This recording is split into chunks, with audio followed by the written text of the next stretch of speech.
Hi there. Welcome to this lesson on Pure Mathematics 1. We're on Chapter 2, Quadratics, and in this lesson we're looking at the discriminant of a quadratic and how that affects the graph of the quadratic. But first of all, a few reminders. Quadratics are functions that can be written in the form ax squared plus bx plus c. If y equals 0, we obtain the quadratic equation, ax squared plus bx plus c equals 0. And one way of solving this is by using the quadratic formula, x equals minus b, plus or minus the square root of b squared minus 4ac all over 2a. And that's square root b squared minus 4ac. That's what's called the discriminant, and that's what we'll be thinking about in this lesson. A reminder that on a graph, the line y equals 0 is the x-axis. They're exactly the same thing. And the significance of that is that when we solve a quadratic equation, what we are finding is where the curve will cut the x-axis. So for example, if we were drawing a sketch of x squared minus 8x plus 15, first of all, we'd solve the equation, x squared minus 8x plus 15 equals 0. When we solve that, we get two solutions, x equals 3 and x equals 5. And those are the two places where the curve is going to cut through the x-axis. So if we were to draw a sketch of it, it'll cut once here at 3 and here again at 5. Coming back to the quadratic formula. When we use the quadratic formula to find the crossing points on the x-axis, there are three possibilities.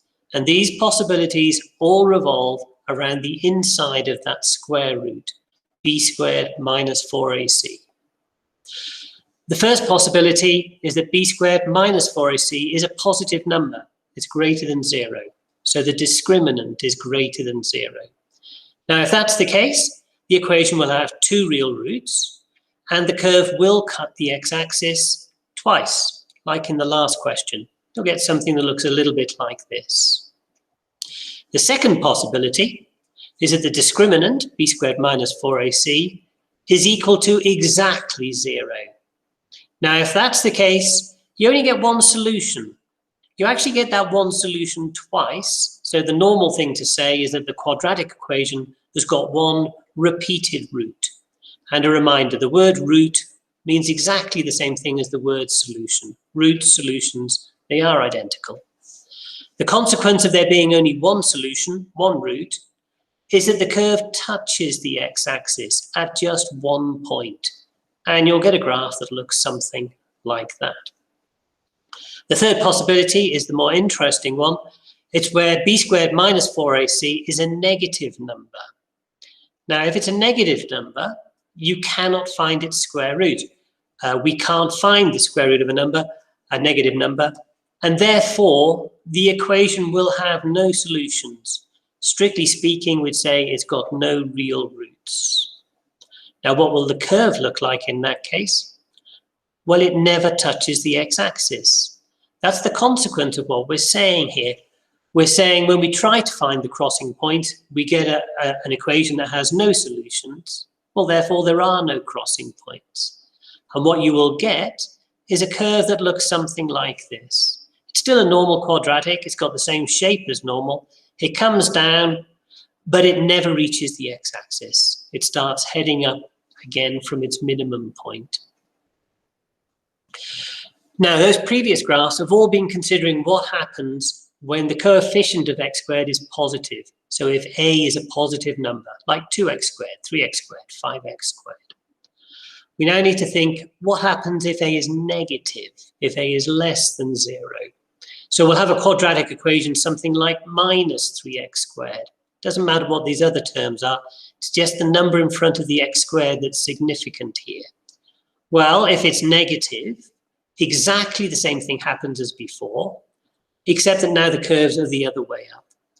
So for example, if b squared minus 4ac is positive, if it's greater than 0, the equation still has two solutions, two roots, and the curve does cut the x-axis twice, but the curve is upside down from how it normally looks.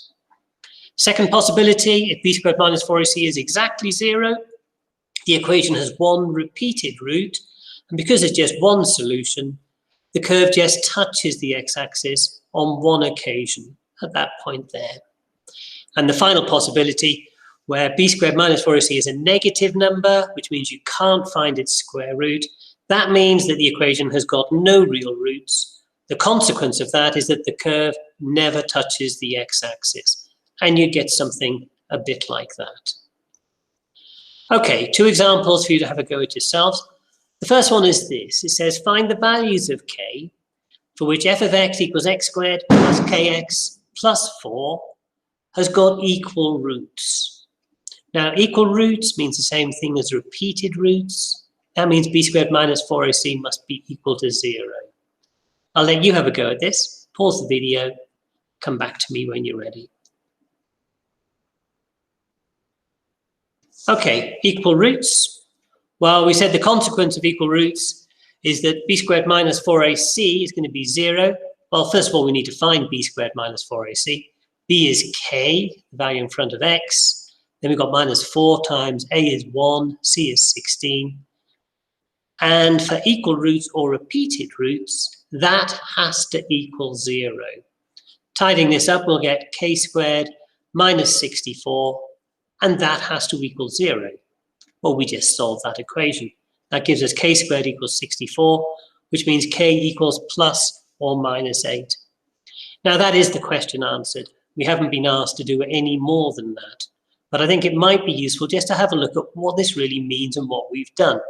So we were trying to find values for the number in front of x, which would guarantee that you get a quadratic that just touches the x-axis because it's got equal roots. And we said there are 2 possibilities, plus or minus 8. Well, let's look at the first of those. If x was plus 8, that means the equation will become x squared plus 8x plus 16. We could factorize that. That factorizes into 2 brackets, x plus 4 times x plus 4, which means it's easy to draw a sketch of it. You get a quadratic that looks like that. There'll be one solution, minus 4, that is repeated. We get it twice. And that's what the curve would look like. And it all matches with what we were saying. What about the other possibility? Well, the other possibility for k was that it equaled minus 8. Well, if k is minus 8, the equation becomes x squared minus 8x plus 16. Again, that factorizes. This time x minus 4 times by x minus 4. Again, it's easy to draw a sketch of that. You'll have a quadratic that comes down, touches the x-axis just once at 4. Okay, second example, slightly more tricky this. Find the range of values of k for which f of x equals x squared minus 5x plus k has got no roots, no solutions. Think what that means in terms of the discriminant. Okay, pause the video, have a go yourself, and then come back when you're ready. Okay, we will have a look at this. So the question asks us to find the range of values for which this has no real roots. If it's got no real roots, that means the discriminant has to be a negative number, so you can't square root it. So b squared minus 4ac will have to be negative. B squared minus 4ac in this case is minus 5 squared. Take away 4 times 1 times k, and that's going to have to be less than 0. Tidying that up gives us 25 minus 4k has to be less than 0. That means 25 has to be less than 4k. Bringing the 4 across, that means 25 over 4 has to be less than k. Now, there's nothing wrong with that, but it looks a little bit more normal if you write it the other way around. K has to be greater than 25 over 4. And that is the answer. Okay, that gets us to the end of this lesson. If you have the textbook, turn to page 32 and have a go at exercise 2G. Thank you very much for listening, and cheerio.